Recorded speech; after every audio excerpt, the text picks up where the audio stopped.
co-founder of Red River TV, Janelle Batts, with us tonight. And we also talk a little bit about the special session coming up and all that and more coming up on Trend Chat.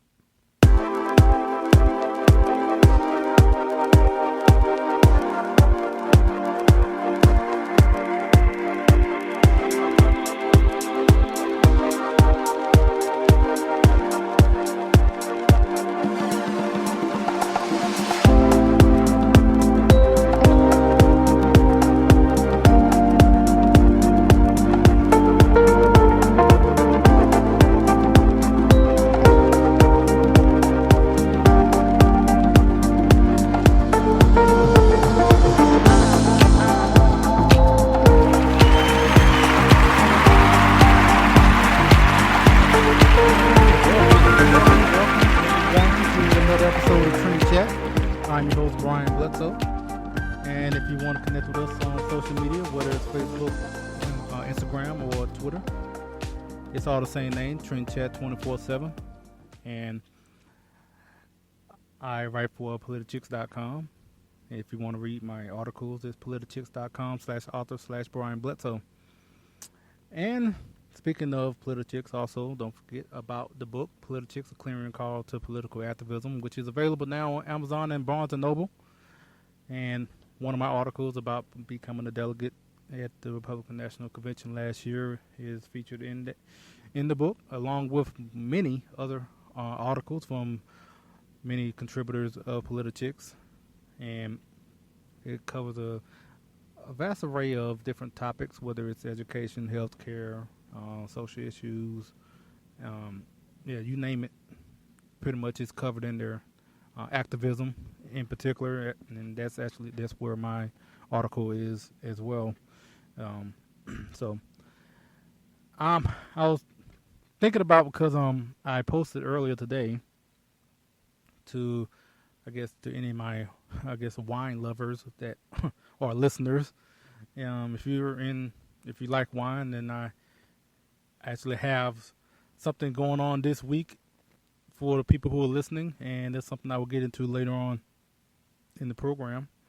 And so it's it's a $100 voucher for WSJWine.com, and you can use it however. I personally I don't drink, but I was able to get this, and I was decided to give it to someone who's listening to the program. So I'll give more details as far as that, and I would just also kind of say, given what I said earlier, as far as talking about social media, I will say that is a key to winning that $100 voucher. And like I said, I will get more into that later on. Like I mentioned, we have Janelle Batts from Red River TV on with us later in the program. So, but I wanted to mention, given earlier today, Governor Greg Abbott announced that there will be a special session on July the 18th, and it's something that we here in Texas have been wondering if it was going to happen or not, given there were so many issues that were not addressed during the regular session, and to now see that we have this special session coming up, that hopefully a lot of these. I mean, it was. I saw what the issues that the governor wants to address, and that's a lot of issues. I mean, I don't know how long the special session can be. That's something I should have looked up before I got on, but I mean, I'm in favor for a good piece of what he was proposing. I haven't looked in detail as far as what each one of the issues in particular, and actually on Thursday, hopefully we may have someone who will be able to shine a little more light on that issue. as soon as I confirm who I will have on Thursday, I will definitely post it on all over our social media platforms, Facebook, Instagram, Twitter. So hopefully hopefully it does happen. And we'll talk with our guests on Thursday about the special session in some detail. So so and also to today being D-Day, 73 years since that fateful that day. It's definitely want to just make mention of that, and given that at the time being late night right now on Tuesday, hopefully whatever you have already done to remember those in, as we call, the greatest generation. So so I just I don't want to go on too long because I definitely want to. Most of the time is going to be with Janelle, and we're going to be talking about Red River TV as far as how it came about, and what is it, what they do, and what are they looking to do in the future, and as well we talk about. Actually, we talked about what I mentioned on last week's program about LeBron's comments, as far as what he was saying about being black in America, and in response to his house being vandalized, and he kind of used that, given the fact that there was like the N-word was spray painted on his gate, and like I said, I talked about it on Thursday. I would just say, if you want to know more about what I talked about, I think I went about maybe 10 minutes on it on Thursday about it. But I just brought it up to Janelle, so to get her take on it. And we also kind of talked about one of the posts that she had talking about the kind of the treatment of President Trump, and then obviously as soon as someone brings it up on the conservative side or Republican side, talking about the treatment of President Trump, and one example would be what Kathy Griffin did last week, and just similar things like that. And as soon as someone that is a Republican or a conservative that will bring that up, a liberal will jump right in and say, "Well, look what they did to Obama," and then they'll show like a million pictures about, maybe they were showing him hanging in effigy, or saying this or that, or real, disrespectful pictures that were passed around or made about President Obama when he was in office. And we kind of talked about, well, there is a difference between the two, and we actually talked about that as well. So that's what we got into. And so, and also in what we talked about, I want to mention this as well before we get into my interview with Janelle, and talking about the Founding Project. Now, if you listened last week, we actually talked with Maggie Dine about the Founding Project.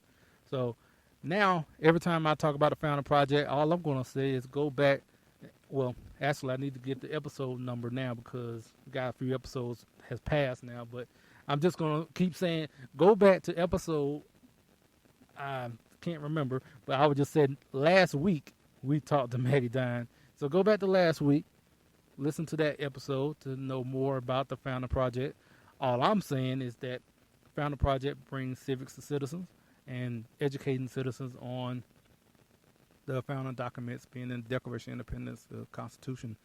And so if you want to know more, one, I would say go to their Facebook page.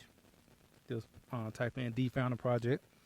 And two, if you want to find out even more or hear some more about the Founding Project, just check out the Trend Chat episode from last week, which I will in the future get the episode number, so I will just know which one for you to go to. I would say go to all the episodes. Just listen to every episode. That's what I say. And just I ain't trying to make you try to find it like it's a Where's Waldo, but but you know, I just hey, you want to listen to all of them? Hey, make a marathon out of it if you want to. Um, and so all right, we're gonna go ahead and get to our interview, and after in this interview, at the end of this interview, I will get the details as far as what to do to get that $100 voucher for some tasty wine, I guess. So, all right, and here we go with our interview with Janelle. And welcome to Trend Chat. I'm your host, Brian Bledsoe, and we are with the co-founder of Red River TV, Janelle Batts. How are you doing? Good. How are you, Brian? I'm doing all right. And, you know, I would just wanted to get you on finally. And, you know, I knew that we would be friends as soon as I saw your cover photo. Because on your cover photo, you have Red River Chronicle, Red River TV, and there's a picture of a young Thomas Sowell in the back. And I'm like, yes. Thomas Sowell? I was like, yeah, we're friends. I don't even have to look anymore. Yes, love Thomas Sowell. Yes, oh, man. Yeah. I have I can't say I have all the books. I have a good number of them, I know. And, yeah, he's definitely a big influence for me as far as, at least as far as in political conversations. Yes. So I want to ask, you know, about you and about Red River TV and how did it all come about? Well, you know, a couple of years ago, it was back in around 2012, 2013, you know, my husband and I, it's kind of strange because it kind of just happened. I mean, we had a Mac computer and we had each other and we had our opinions and we had passion about, you know, government and about politics. And so it kind of just started from there. You know, it was a really kind of crazy time in our lives. You know, we had, you know, very young children at the time. We were still moving around a lot. So we never really knew or even thought that we would be involved in something like media, you know, or politics or anything like that, just in the last 10 years of our lives. But it's been really awesome as we've kind of, you know, moved forward with Red River Chronicle, which is the blog that we have. You know, we've been able to really kind of see how, you know, we work together, how my husband and I work together, how we get along together, and kind of how, you know, he brings something different to the website and to Red River TV, and then I bring something different, and it just kind of clicks and it kind of works together. So it's been really awesome. It's not always been easy, as you can understand, being involved in media and being involved in politics. It's not always easy, but I think that we've already kind of passed the threshold of realizing that, you know, truth is needed, and it's important that if you, you know, are passionate about government or, you know, politics or media, it's important to find some kind of an outlet and to begin to pretty much just release that truth. So, yeah. Okay. And how long has the Red River Chronicle and Red River TV, how long has it been running? Well, let's see. Red River Chronicle has been going since 2013 at this point. And Red River TV, we actually just started that just this past year. So Red River TV hasn't even been up a solid year yet, and it's been a lot of fun. It's just video commentary, pretty much that, and we're posting news, breaking news, you know, throughout the day.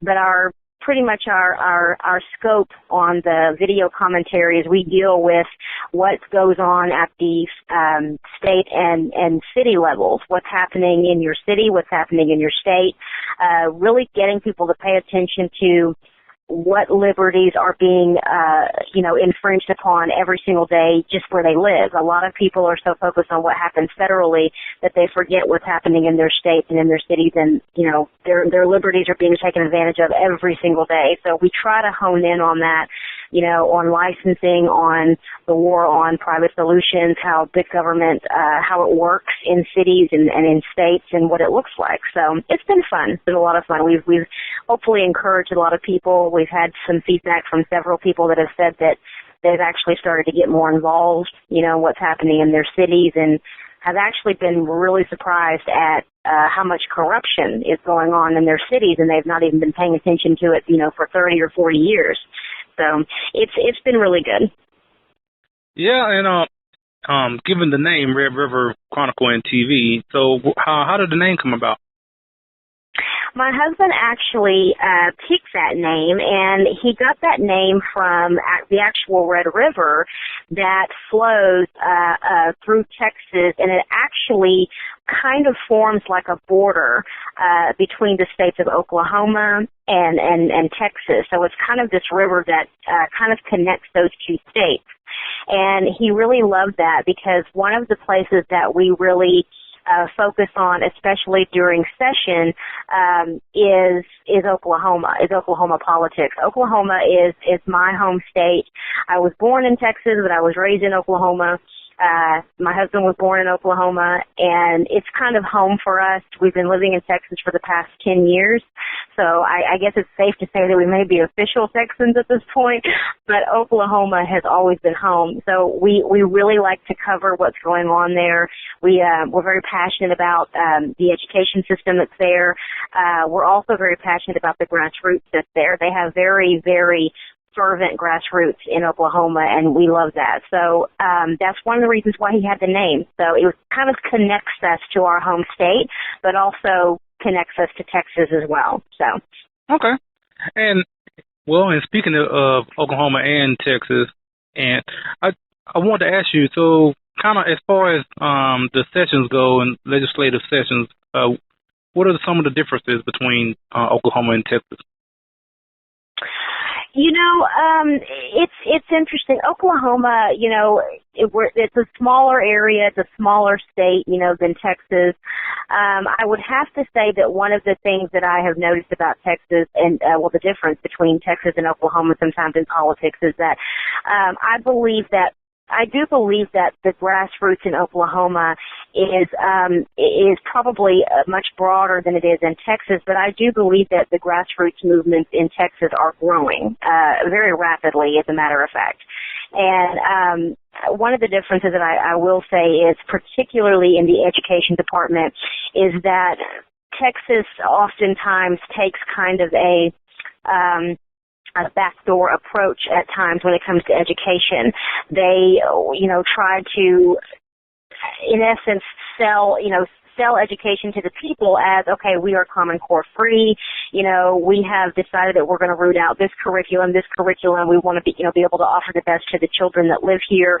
But at the same time, you'll go and find out that they really didn't eradicate what they said they were going to eradicate. They tend to kind of take a backdoor approach, and then you see the same problem circle back around in education, during the next session or over the next 5 years. And one thing about the education problems in Oklahoma is that they've been pretty forceful, especially on Common Core. I know that a particular senator, Josh Burkeen, was very fervent in his fight against Common Core over the last 3 years. It was pretty brutal at one point, but they were successful at one point. They're still getting some pushback on that, but I think that it probably depends on the size as well. I believe that big government has the ability to be able to thrive, sometimes in larger areas, sometimes not.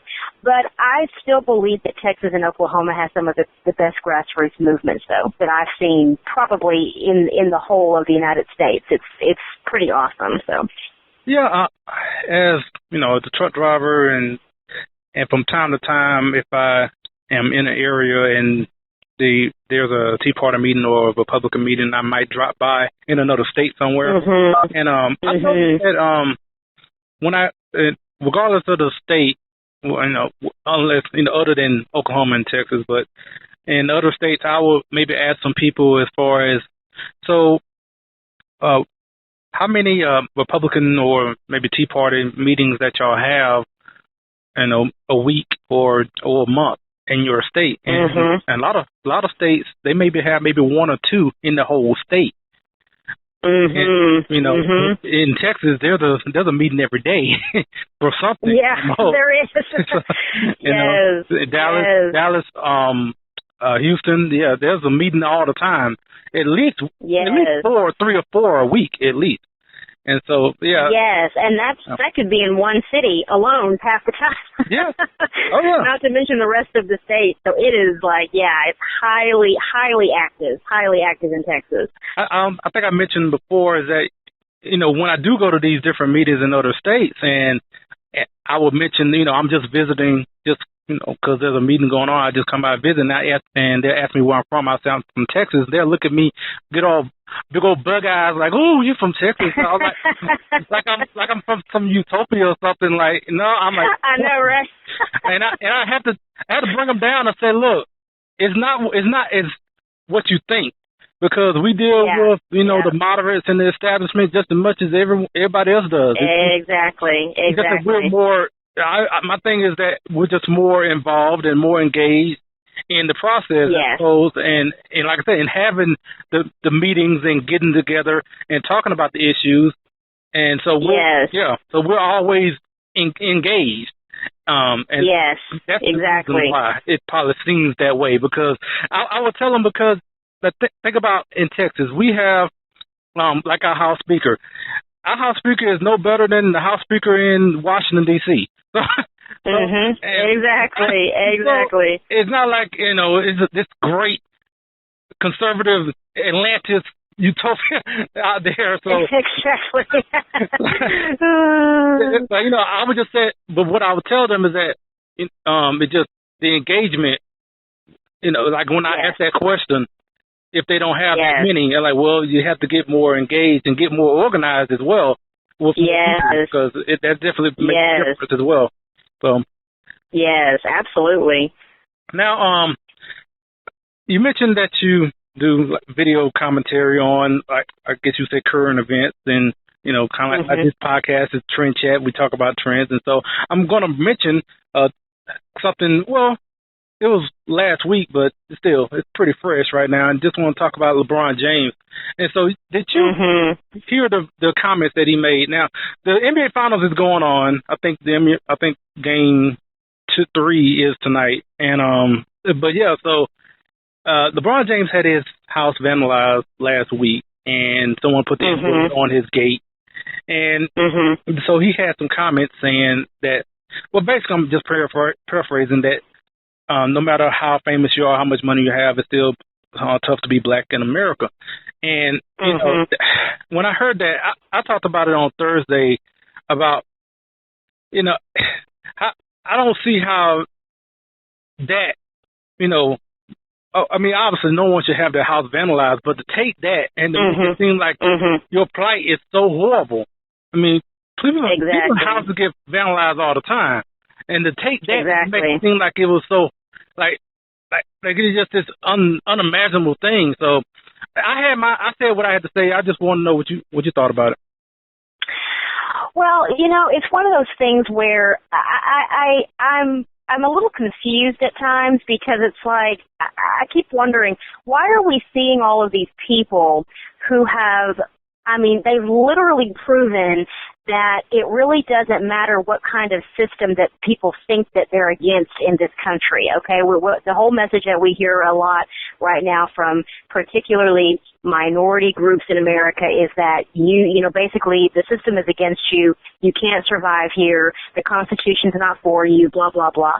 But we're hearing that kind of talk coming from people who have proven that there really is no system that you can't beat. And let's just say that, okay, so if systemic racism and all these different things that all these people always want to bring up, my thing is that, but you've already beat the system that you speak of. You've already proven that the Constitution works. You've literally succeeded in one of the greatest nations in the world, where you have the most opportunity to do so. You're making millions of dollars every single year. A person vandalizes your home, which I do not condone. But I don't understand how in all the years that he's been, you know, playing professional basketball, this happens, and now he's the spokesperson for racism in America. And I'm not saying that he shouldn't talk about it, but I guess my thing is that any incident like this has now been turned into this whole thing of, well, now we have to have a conversation about race. And I'm thinking, well, there's all kinds of things that happen, you know, to people that are black, that are white, that are, you know, Hispanic, Latino, Mexican, Jews. I mean, and it's happening to people all the time. There's racism that happens across the United States. I guess I just keep wanting to know, where do people want racism to go? You know what I mean? Like, it's people are alive and they're breathing. And as long as people are alive and they're breathing, racism will always be around against any type of person, against any color of person. And so I guess it's just confusing for me when you've got mainly people, though, who are extremely successful that are just using these incidences to stand up and say, okay, well, now we need to start talking about racism in America. It's confusing to me. I don't get it. I really don't get it. And the thing about it, you're picking like one incident that has happened, and yes, and the thing that I say is that I'm not denying that racism don't exist. Exactly. What I say, my argument is that it is not to the extent that you make it seem. Exactly. It's almost like you flip it upside down when you talk about the factors. It's not like this is happening. Yeah, as long as this has happened. This is the first incident that I've ever heard that LeBron James has openly spoke out about as far as anything that has happened to him or his family that was considered racist in all of the years that he's been playing professional basketball. And now all of a sudden it's like, okay, well now we have to talk about this and race, you know, being black in America is so hard. I'm thinking, well, it apparently hasn't been that hard for how long? That you've been making millions of dollars? I mean, now all of a sudden it's hard? I mean, I don't know. Yeah, basically he's a billionaire by now, I'm pretty sure. So, yeah. Oh, yeah. And see now, okay, now in this sense, we're talking about as far as his house being vandalized and having the N-word put on his gate. Okay, from that, from there, okay, maybe, okay, race is pretty much at the top of this list because of that, what happened to the gate. But for the most part, a lot of times we have these situations that happen where race could be like, as far as a list of factors that have happened, it's probably like at the bottom of the list, but yet, unfortunately, it always is, at least amongst the black community, if it's a white person against a black person, the race goes right to the top. It's racism, and then that has to be proven wrong before you get to any other factors. Exactly. That is spot on. And what's crazy to me is that while people like LeBron James are standing up and saying this, and they're talking about how hard it is to be black in America, I'm thinking, okay, well, are you going to also stand up and talk about what's happening on our universities, where, you know, white professors are being told not to look at black students and that they can't come on the campus and all this crazy stuff? Are we going to start talking about how there's outright, blatant, you know, racism that's going on there? Because we can also talk about that as well. I mean, that's pretty blatant. You know what I mean? That's happening, like crazy all over, you know, college campuses in America right now that no one's really talking about. Or better yet, this was the first thing that came to my mind was how many, you know, situations supposedly were supposed to be racist that happened just since 2015 when, you know, everything came out later on. I would say at least 70% of the incidences that were spoken about that were considered to be racist were, you know, ended up being refuted because, come to find out, it was a black person that did it. So I'm sorry, I'm not just buying every single racist claim anymore. I'm not buying it. I mean, don't get me wrong. Like you said, I agree with you when you say that, you know, that of course racism exists in America because we're a fallen people, because anybody can be racist. But at the same time, we're seeing a real pattern with that, where racist situations are being created, and then we come to find out that, oh, it was a black person that did that to try to create this atmosphere where racism is fervent in America again. It's crazy. No one really knows what to believe anymore. Yeah, and actually to kind of push to another topic, kind of in the same vein, but if you had the same, what people are that are against President Trump, if you had the same situations, the same comments that are said about President Trump, and you flip that around and you did that to President Obama, it would be called racism. It would be called all. Oh my goodness! It would be called every name in the book, every ism, phobia, or whatever you want to put into it. Yes. But now all of a sudden people do that to President Trump, all of a sudden, oh, well, we're just being the resistance, or we're just, and from the people that say they're, tolerant as well, but they're showing the most intolerant. Exactly. And so, in talking about that, you wrote a post last week about what happened with Kathy Griffin, who did the whole, mock beheading of President Trump, and what happened to her, and time that happened, and when people start talking about how disrespectful, how disgusting this is, you had the progressives and liberals come right back and say, well, that's what they did to Obama. And I mean, it was happened right time you said, they were right behind you with that argument. And my thing is, well, both are wrong for one. But for me, the difference is, now this something I haven't mentioned before on the show, but I'm going to mention now. But the difference between both, when it happened to President Obama, or now when it happened to President Trump, now that you had, when it was President Obama, you have very few people that had a sphere influence, put it this way. Because nowadays, you see what happened with, now anybody say anything about President Trump, and a lot of these people have little blue check marks next to their name and have like 1 million followers. And I mean, these people have a great bigger influence than anybody that had like 5 or 6 people in their circle, and they definitely be discussing posters, pics about whether it was about Michelle or about Barack, but yeah, it was going to a very small audience. But yeah, you have people like Katy Perry, Kathy Griffin, all these Hollywood stars that have millions of followers. And when I say followers, they really are followers, because these people are, when they see what they're saying about the president, they take it as gospel to the point they're like, yeah, I agree with you. And, I just feel that way too, and they feel empowered to carry that on and to be like them, basically. Exactly. I think it's, I don't know. I think that it was, and you're exactly right, because that's exactly the argument that people wanted to bring. They immediately wanted to bring that argument of, oh, well, they did things to Obama. And the first thing that I thought to myself was, it would have been, and I think that's what I put in my post, but we pretty much probably would have been still sitting in, complete civil war right now. If anybody famous would have stood up and did such a thing, to Barack Obama as sitting president, it would have been all out war.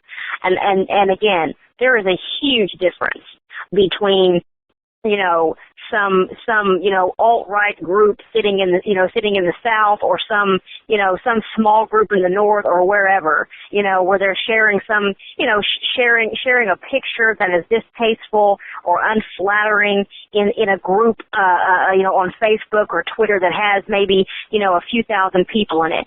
But this is literally an entire nation. You have school teachers.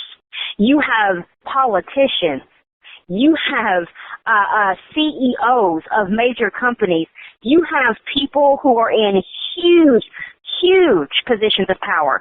Comedians, actors, actresses. I mean, everybody from the top to the bottom in just about every area of influence in the United States speaking out against Trump. And not saying normal, oh, I don't like Trump things. No, these people are literally giving threats. Using profanity, saying some of the most disrespectful talk, we have ever seen said about a president.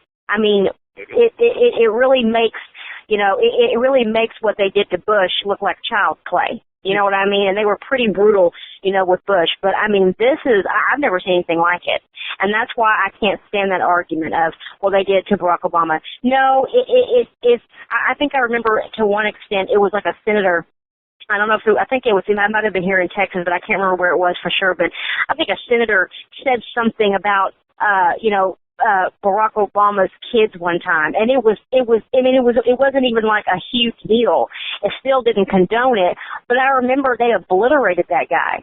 I think that was like probably the most controversial thing that I'd ever heard anybody say about the president. And they took him down after that within probably just a few hours. And I just remember no one was even given the chance to even get that far. you know? Yeah. And it's just hard when you hear these people get up and they're not even apologetic. You know, one of Kathy Griffin's many quotes that she has said many times over the years is that I don't apologize for anything. So, kind of hard to believe her apology at this point. Yeah. Yeah, and it seems like she's even more defiant even after this whole thing has happened.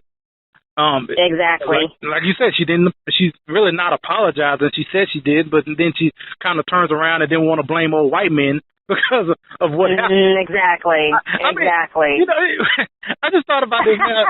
She said old white men, right? And I'm thinking like, okay, what old white man like put together all that little that head and everything? Did an old white man just drag you to that photo shoot? Did an old white man have a gun to your head and to put that little put that head up? Like that's right. Like they drove you to do it, really?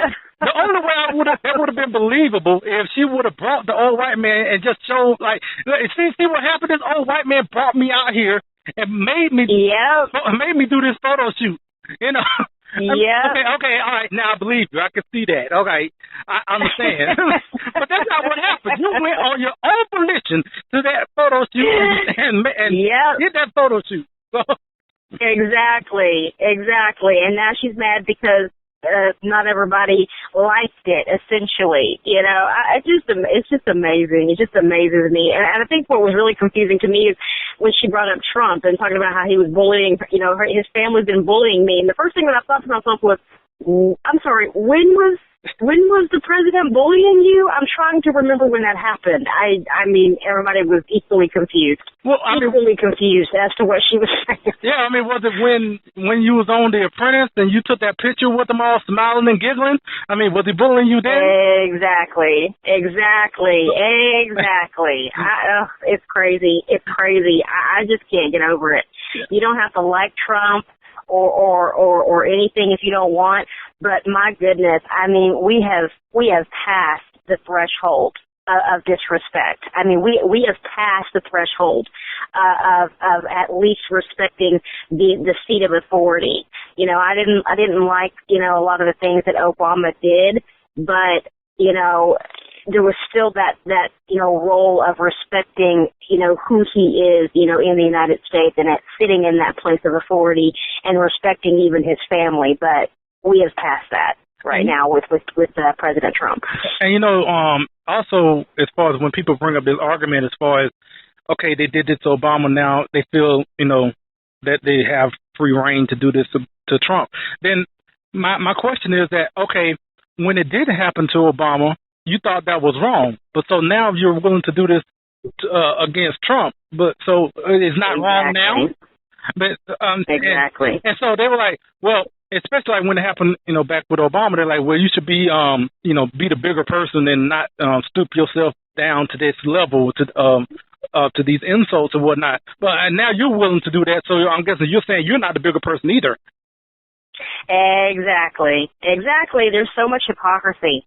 So they just want to continue. We're they just want to continue the cycle, I guess. So just keep the cycle going. So the next time when a Democrat's in, so now you just if now you have conservatives and Republicans doing the same thing to that Democrat that they did to exactly. Then now they'll be back like, no, you shouldn't do that.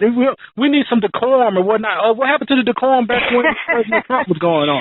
Exactly. We can go on and on about this, but I just so what's in the future for Red River Chronicle, Red River TV, and where can people find you on social media?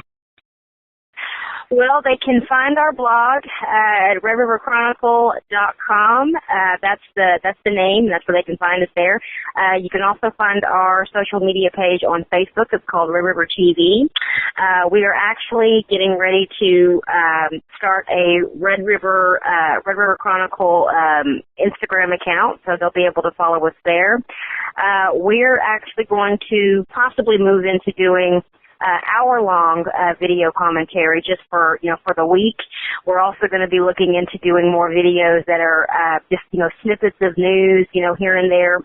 I'll also be starting a personal blog that will be, probably outside of politics, but we'll still continue to do those videos as well. But hopefully we'll see some pretty awesome things and more expansion. But, before, we end, I just want to say, Brian, it is because of people like you, that we even have any type of real engagement and movement even in places like Texas. Texas is one of the greatest, states to live in, but it is because of people like you that takes their resources and takes their passion and takes their ability and what they know and uses it and causes people to change. So we appreciate what it is that you're doing as well. Well, I appreciate it. I mean, I'm just, for me, it's just kind of, it's not really a no-brainer for me. Yeah. Kinda, I don't know. So, yeah. So, I appreciate your time, and I'm pretty sure we'll talk to you again. All right. Awesome. You have a good day. And thanks to Janelle for joining us. And, and definitely, we'll probably have her on some other time. And really enjoyed the conversation. I hope you did too. And right now we're here at the last couple of minutes. I wanted to give you details to everyone if you're interested in wanting to get the $100 voucher from WSJ Wine for all the wine lovers. If you do like wine, and so the details as far as to get that voucher is hey, we're going back to the beginning. Follow on Trend Chat on Facebook, Instagram, or Twitter. So, like I said in the beginning, on all social media platforms, it's Trend Chat 24/7. So, Facebook, Instagram, Twitter, just follow those accounts. And after following those accounts and just using the hashtag Trend Chat, and now if you don't have a Facebook or Instagram, it just given there are 3 platforms, the more you like or follow those different accounts, the more chances you have to win. And so follow, like and follow on Facebook, Instagram, and Twitter, and then using the hashtag Trend Chat. And also, I want to say for whether it's Facebook, Instagram, or Twitter, send out a message with the hashtag Trend Chat. So if you like on Facebook, send a message saying hashtag Trend Chat, or Instagram or Twitter, however, whichever one you choose. And like I said, if you like and follow on all 3, you have a better chance of winning.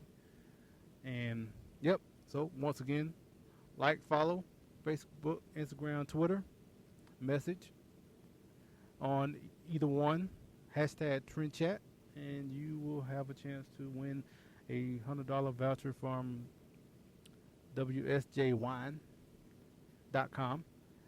And we'll be doing this all week, and I will contact the winner on Friday or Saturday. It depends on how many entries we get, I guess. And so, and so on Thursday we are hoping to have another guest on, and until we are confirmed with that, I will make that announcement, maybe probably on tomorrow. And I put it this way: if we do have who I hope we have, it will definitely shine a light on the upcoming special session here in Texas. Now I say here in Texas, but I'm actually broadcasting in Louisiana tonight. So, so I appreciate everyone listening, and until Thursday, we'll chat with you later.